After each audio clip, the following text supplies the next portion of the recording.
కానీ ఇలాంటి technical errors చేస్తే ఏంటంటే మన కెరియర్ దెబ్బపడుతుంది. అర్థమైందా?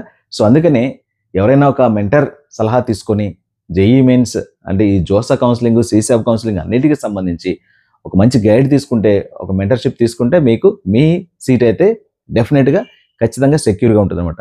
దీనికోసమే ఇలాంటి మిస్టేక్స్ చేయకుండా ఉండడం కోసమే మీకైతే మెంటర్షిప్ ఇస్తాననేది. సో ఎవరికైనా ఇంట్రెస్ట్ ఉంటే ఈ మెంటర్షిప్లో జాయిన్ అవ్వండి. కింద చూపిస్తున్నటువంటి నెంబర్ ఏదైతే ఉందో ఈ నెంబర్కి ఫోన్పే లేదా గూగుల్ పే 2500 రూపాయలు ఫోన్పే లేదా గూగుల్ పే చేసి స్క్రీన్ షాట్ తీసి మళ్ళీ అదే నెంబర్కి వాట్సాప్ చేయండి. మీ ర్యాంక్ కార్డు కూడా పెట్టండి. మీకు 2024లో ఎక్కడ సీట్లు వస్తున్నాయి ఏంటి అనేది మీ ర్యాంక్ని బట్టి మీకు అయితే ఇవ్వడం జరుగుతుంది.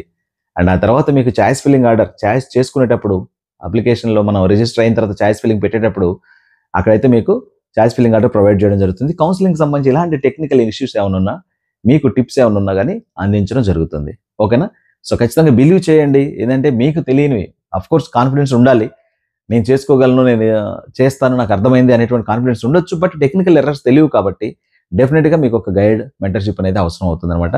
ఇది వీడియో నచ్చితే లైక్ చేయండి, ఫ్రెండ్స్కి అయితే షేర్ చేయండి. Hello my dear students and parents, ఈరోజు మన వీడియోలో జోసా కౌన్సిలింగ్లో జరిగేటువంటి NIT, IIIT, GFTI and IIT వీటికి సంబంధించినటువంటి కౌన్సిలింగ్ జరిగేటువంటి ప్యాటర్న్లో IITకి ఒక కొత్త రూల్స్ అయితే ఉంటాయన్నమాట. సో మనం అన్నీ కలిపి చేస్తున్నప్పటికీ IITలో సీట్లు వచ్చినటువంటి స్టూడెంట్స్ NIT ప్లస్ సిస్టమ్తో వచ్చేటువంటి రూల్స్కి కొంచెం విభిన్నంగా అయితే ఉంటుందన్నమాట ఆ ప్రొసీజర్.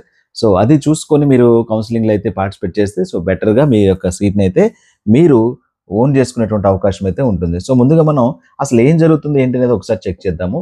సో మనకి జోసా కౌన్సిలింగ్ జరిగేటప్పుడు జోసా అనేది ఇక్కడ మనకి NIT ప్లస్ సిస్టమ్కి జరుగుతుంది. First NIT plus system. NIT plus system అంటే ఏంటంటే ఇందులో మీకు NITs ఉంటాయి, ఆ తర్వాత IIITs ఉంటాయి, ఆ తర్వాత GFTIs ఉంటాయి. ఈ మూడు కూడా NIT ప్లస్ సిస్టమ్ అని పిలుస్తారు అనమాట.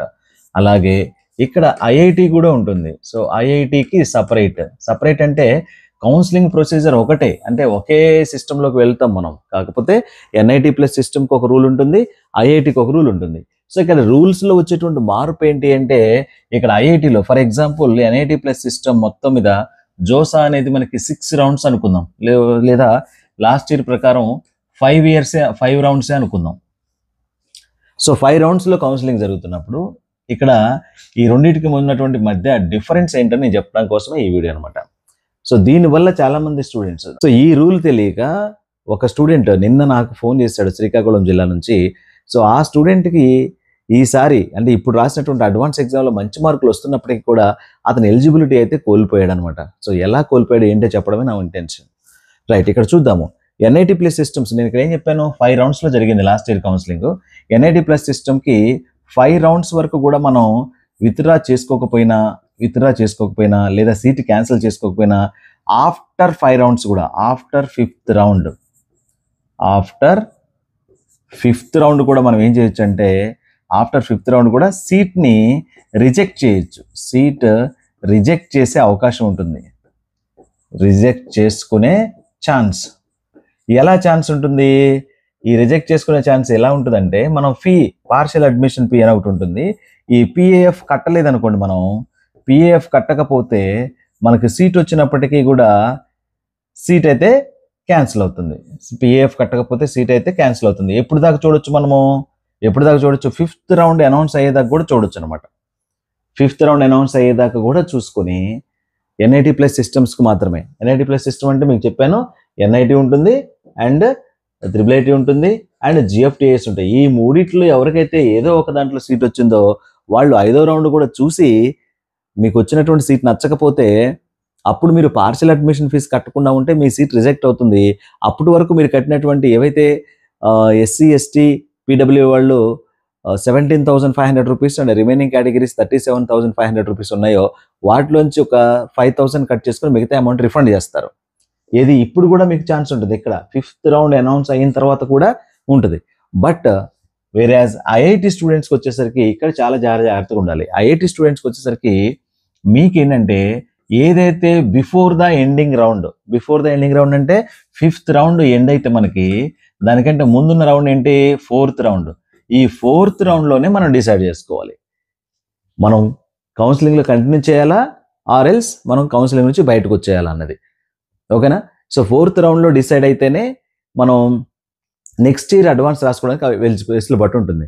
అంటే ఇక్కడ చూడండి, సో చాలామందికి అర్థం కాదు. ఇక్కడ నేను 4th రౌండ్ అనౌన్స్ చేశాను. ఫస్ట్ జనరల్గా మనకి ఏంటి, ఫస్ట్ రౌండ్ అనౌన్స్ చేశాడు, ఫస్ట్ రౌండ్ వచ్చేసింది సీటు. ఈ ఫస్ట్ రౌండ్లో మీకు ఐఐటిలో ధన్బాద్ వచ్చింది, మీరు ఏం చేశారంటే ఐఐటి ధన్బాద్కి ఫ్లోట్ ఆప్షన్ ఇచ్చుకున్నారు. పైన ఖరగ్పూర్, కాన్పూర్ అవన్నీ ఉన్నాయి, ఫ్లోట్ ఆప్షన్ ఇచ్చారు, ఫ్లోట్ ఆప్షన్ పెట్టుకున్నారు. సో సెకండ్ రౌండ్కి వెళ్ళారు, సీట్ మారలేదు. థర్డ్ రౌండ్కి వెళ్ళారు, మారలేదు. మీ ఇంటెన్షన్ ఏంటంటే ఐఐటి ఖరగ్పూర్ ఈ ధన్బాద్ కంటే పైన ఉంది, ఐఐటి ఖరగ్పూర్ వస్తేనే వెళ్తాను అని వెయిట్ చేస్తున్నారు. 4th రౌండ్ వరకు చూశారు. మీరు ఒకవేళ ఐఐటి ఖరగ్పూర్ 5th రౌండ్ కూడా చూసి రాకపోతే నేను రిజెక్ట్ అవుతాను, రాకపోతే నేను కాలేజీకి వెళ్లకుండా ఉంటాను అనుకున్నారనుకోండి, మీ కింద ఒక ఐఐటి సీటు ఫిక్స్ అయి ఉన్నట్లే. మళ్ళీ చెప్తానండి, మనకి 5 రౌండ్లు ఉన్నాయి కదా, లాస్ట్ రౌండ్ వరకు మీకు ఒకవేళ కాలేజీకి వెళ్ళే ఉద్దేశం లేకపోతే, మీకు వచ్చినటువంటి ఐఐటి కాలేజీ నచ్చకపోతే, లాస్ట్ రౌండ్ వరకు చూసి ఏదో ఒక నిర్ణయం తీసుకుంటాలే అని మాత్రం అనుకోకండి. ఐఐటి వాళ్ళు మాత్రమే, ఓన్లీ ఐఐటీస్. ఈ వీడియో చూసి చాలామందికి ఎంత కామెంట్ చేస్తారు నాకు తెలుసు, అండ్ నాకు పర్సనల్గా కూడా ఫోన్లు చేస్తారు నాకు తెలుసు. బట్ జాగ్రత్తగా విన్న తర్వాత నాకు ఫోన్ కానీ మెసేజ్ కానీ పెట్టండి. కేవలం ఐఐటీలో సీట్ వచ్చిన వాళ్ళు ఒకవేళ సీటు 5వ రౌండ్ వరకు చూసి నచ్చకపోతే నేను లాంగ్ టర్మ్కి వెళ్తాను, నచ్చకపోతే వేరే ప్రైవేట్ యూనివర్సిటీకి వెళ్తాను అని అనుకుంటే మాత్రం 5th రౌండ్ వరకు వెయిట్ చేయొద్దు. ఇన్ కేస్ మీరు 5th రౌండ్ వరకు కూడా చూడాలనుకుంటే మాత్రం మీకు వచ్చినటువంటి ఏదైతే 4th రౌండ్ వరకు వచ్చినటువంటి సీట్ ఉందో ఆ సీటుకి ఖచ్చితంగా కాలేజీకి వెళ్ళడం కోసం ప్రయత్నం చేయాలి. కాలేజీకి వెళ్తాను అనుకుంటేనే మీరు 5th రౌండ్కి వెళ్ళండి. అర్థమైందా? సో కన్ఫ్యూషన్ ఏం లేదు. ఇక్కడ ఏంటంటే ఏ స్టూడెంట్ అయినా సరే ఐఐటీలో సీట్ వస్తే 5th రౌండ్ వరకు వెయిట్ చేశాడంటే మాత్రం 5th రౌండ్కి ఎలిజిబుల్ అయ్యాడు, లేదా 5th రౌండ్లోకి ఇన్ అయ్యాడు అంటే మాత్రం డెఫినెట్గా ఆ పొజిషన్లో ఉన్నటువంటి ఏ సీట్ వచ్చినా సరే సీటు తీసుకోవాల్సిందే. సీటు తీసుకోకపోతే ఏమవుతుంది, బలవంతంగా ఎందుకు తీసుకోవాలి? సీటు తీసుకోకపోతే ఏమవుతుంది అంటే కొన్ని కోల్పోతాం మనం. ఎలాంటివి కోల్పోతాం? మన ఇష్టం కాలేజీకి వెళ్ళడం వెళ్ళకపోవడం. నాకు ఐఐటి ధార్వాడ్లో సీట్ వచ్చింది, 5th రౌండ్ వరకు చూశాను, నాకు ధార్వాడ్ ఇష్టం లేదు, రైట్, నేను కాలేజ్ మానేస్తాను, వెళ్ళకుండా ప్రైవేట్ యూనివర్సిటీలో ఇంకెక్కడో జాయిన్ అవుతాను, అది వేరే విషయం. కానీ నెక్స్ట్ ఇయర్ నేను అడ్వాన్స్ ఎగ్జామ్ రాసుకోవడానికి ఎలిజిబిలిటీ లేదు నాకు. ఎందుకు లేదు? ఆల్రెడీ అలాటెడ్, నాకు ఐఐటి ధార్వాడ్లో సీట్ అలాట్ అయింది కదా, ఆ సీట్ నేను నెక్స్ట్ ఇయర్ కూడా అడ్వాన్స్ రాసుకోవాలన్న ఉద్దేశం నాకు ఉన్నప్పుడు నేనేం చేయాలి? 4th రౌండ్లోనే ఆ సీట్ని విత్డ్రా చేసుకోవాలి. లేదా 4th రౌండ్లో ఉన్నప్పుడే నేను నెక్స్ట్ రౌండ్లో ఏది వచ్చినా సరే వెళ్తాను, లేదా ఇప్పుడు వచ్చిన ధార్వాడ్ ఉన్నా సరే వెళ్తాను అనుకున్న వాళ్ళే వెళ్ళాలి 5th రౌండ్కి. బట్ వీళ్ళు ఇక్కడ కాదు. ఇక్కడ ఎన్ఐటి ప్లస్ సిస్టంలో ఉన్న వాళ్ళు ఏం చేస్తారు? ఎన్ఐటి ప్లస్ సిస్టమ్ ఉన్న వాళ్ళు అన్ని రౌండ్లు చూసుకోవచ్చు. అన్ని రౌండ్లు చూసుకున్న తర్వాత ఇక్కడ పార్షియల్ అడ్మిషన్ ఫీజు కట్టకపోతే ఇక్కడ వచ్చినటువంటి ఏ రౌండ్లో వచ్చిన సీట్ అయినా సరే క్యాన్సిల్ అయిపోతుంది.